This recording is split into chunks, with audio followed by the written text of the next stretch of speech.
காப்பர்ல தண்ணி குடிங்கன்னு சொல்றாங்க பாத்தீங்களா? இப்ப அந்த இது வந்துருச்சு திருப்பியும். காப்பரோட யூஸ் எல்லாம் சொல்லுங்க. பொதுவாகவே இதுல வந்து இந்த ஆன்டி மைக்ரோபியல் ப்ராப்பர்ட்டிஸ்னு ஒன்று இருக்கு. இப்போ நம்ம கிட்ட ஆர்ஓஸ் இருக்கு, அதுக்கப்புறம் வந்து பாத்தீங்கன்னா ஃபில்டர்ஸ் எல்லாம் நிறைய இருக்கு.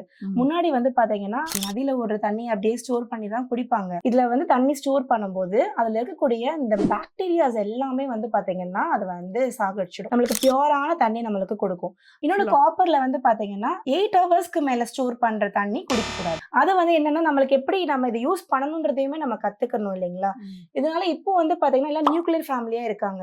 இப்ப பெரிய ஒரு குடத்தை வாங்கி வச்சுக்கிட்டாங்கன்னா அப்போ ஒரு ஃபேமிலி 7 பேர் 10 பேர் இருந்தாங்க. அப்போ அந்த தண்ணி வந்து ஒரு நாள்லயே காலி ஆயிடும். இப்போ எல்லாம் 2 பேர் 3 பேர் தான் இருக்காங்க. ஒரு பெரிய 25 லிட்டர் குடத்துல வாங்கி ஊத்தி வச்சாங்கன்னா அந்த தண்ணி காலி ஆகாது. அப்ப 3 நாள் வச்சு ஸ்டோர் பண்ணி அந்த தண்ணி குடிக்கும்போது டூ மச் ஆஃப் காப்பர் கூட நம்ம உடம்புக்கு நல்லது கிடையாது. ஸோ 8 ஹவர்ஸ் ஸ்டோர் பண்ண தண்ணி தான் வந்து நம்மளுக்கு பெஸ்ட். அதனால நாங்க என்ன பண்ணிருக்கோம்னா இந்த பெரிய எல்லாமே 8 லிட்டர்ஸ் தான் எடுத்துட்டு வந்தோம். இதுலயே ஃபிளாஸ்க், அதுலயே நம்ம கிட்ட பாட்டில்ஸ் இருக்கு, கிளாஸஸுமே இருக்கு நம்ம கிட்ட. Very good, super. இதெல்லாம் ரொம்ப எக்ஸலென்ட் கலெக்ஷன்ஸ்ல.